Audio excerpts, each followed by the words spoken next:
So I know I said I was going to do a video on Renji, but I kind of just want to stick with the whole Squad Zero theme we have going on here. Plus, there's only like 5 guys in Squad Zero. It's not going to take that long. And I want to make sure that Renji gets the actual just desserts that he's deserved, right? After rereading the entire series, it's like, dang, this guy Renji's actually really strong and nobody respects him for it. But this is not a video about Renji. This is about the Zanpakuto god, Etsu Nimaiya, who I feel is a character that is either heavily downplayed or is properly respected, but the properly respected camp is quite small. But before we begin, if this is the kind of content that you enjoy, please leave a like and subscribe.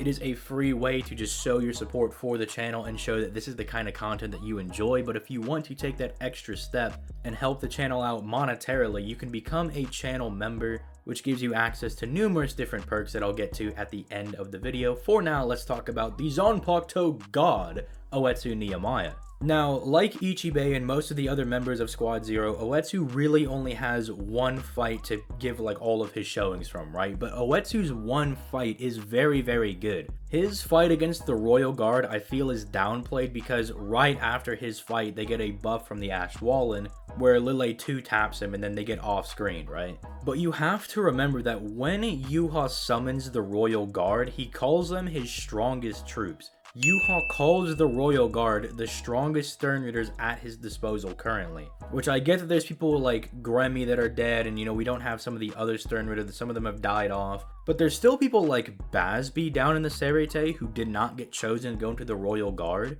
And if they're stronger than Basby, the same guy who's down here fondling all these numerous captains like Toshiro, he's scrapping with post-Zero Squad training Renji, who is a rival to Ichigo.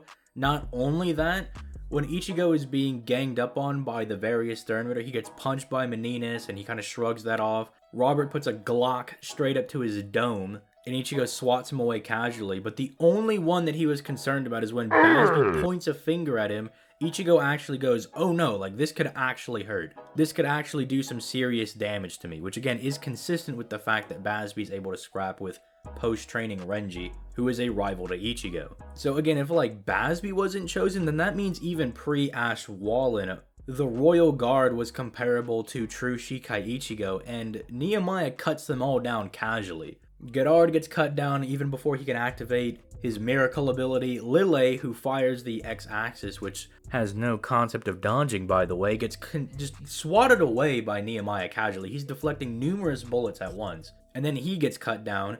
Pernida gets a sword to the face before it can even activate the compulsory ability. And the only reason Askin didn't get one shot like right after Pernida is because he was continually downplaying himself to make him seem like less of a threat, and that actually did work on Oetsu. Oetsu downplayed Askin, and that played to Askin's advantage. It allowed him to live the first strike and get off his death-dealing ability. But then Korinji comes in, replaces Nimaiya's blood, basically putting him back at like 100% quote-unquote, and then Oetsu, not downplaying Askin anymore, just speed blitzes and one-shots him. So the 4 Stern Reader that were considered to be the strongest ones at the time just get cut down casually by Etsu Nimaiya. Then of course Yuha pulls out the Ashwallen, he compiles all the other Quincy power into these 4, brings them back to life, gives them an additional power, and then they kind of poo-poo Stinky all over the Zero Squad.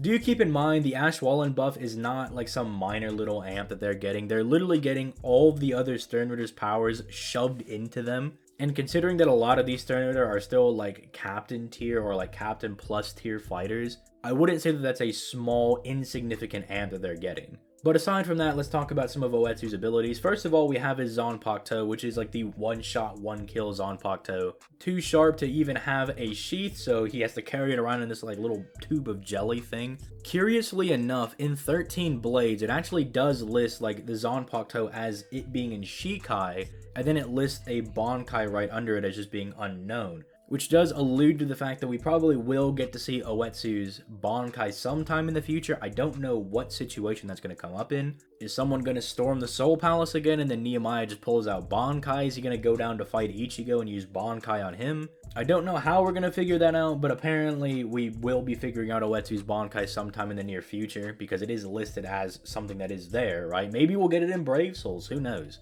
I can only imagine how you go from Shikai being the sharpest sword that is a one-shot, one-kill to then what is the Bankai, he just looks at you and you die. You look at the sword and you're already cut. I really don't know how that would work. But then we also have an odd ability that Nimaiya just never uses again.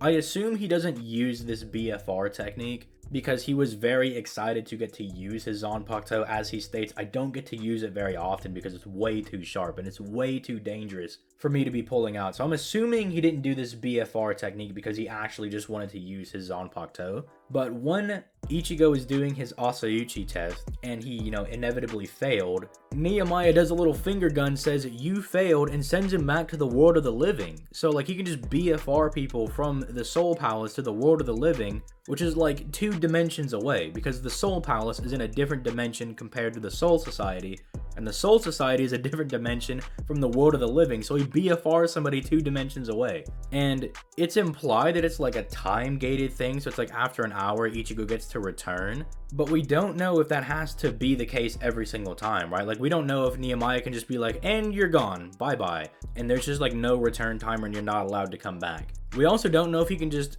lengthen that timer, so he can be like, oh man, I'm kind of getting beat up in this fight, well let me just BFR you for like 3 days so I can recover and come up with a plan. Again, the first question would be, why didn't he use this against Yuha or the other members of the Royal Guard? Obviously I think it's because Nimaiya was actually just so excited to get to use his Zanpakuto that he didn't want to ruin the chance to be able to use it by BFRing people, right? I actually just think it was because he was that excited to use his Zanpakuto that he doesn't get to use very often. Aside from that, he also has like his Zanpakuto army, right? Like all the little girls and the dudes that he has working in the back are all part of like Etsu Nimaiya's little army. I mean, they can kind of like hold down Renji and Ichigo, so I guess they're not like super weak, and like sometimes they kind of like bully Nimaiya around. So I mean, like if you want to try to scale them that way and be like they're super powerful, then I guess you could scale them that way. But aside from that, Etsu really doesn't have anything else outside of that, but what he does show is very, very powerful.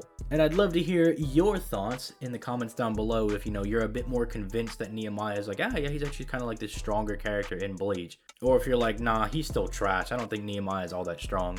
I would love to hear your thoughts down in the comments down below. And again, if you leave a like and subscribe, it helps my channel out for free. But if you want to go that extra mile, you can become a channel member, where you get access to channel emotes, you get access to privated videos like my debates and past live streams. You also gain access to hidden channels in the Discord as well. And if you want to go that super extra mile and do like the top tier, you can actually pick out videos for me to do. Like I'll take suggestions and, you know, I'll kind of work with you on videos that you would personally like to see. Now, if you come tell me that you want to see like Mickey Mouse versus Thanos, I'm going to be like, look, buddy, I'm not going to read all of Kingdom Hearts and like every Marvel comic just for this one video, but I'll work with you. I'll be like, what do you want to see, like Kingdom Hearts Mickey Mouse versus, I don't know, Ichibei or something like that, some weird thing like that? I was like, we can do that. So that's always an option. Just make sure that if you do that, you do actually come join the Discord so I can give you like your roles and I can actually talk with you.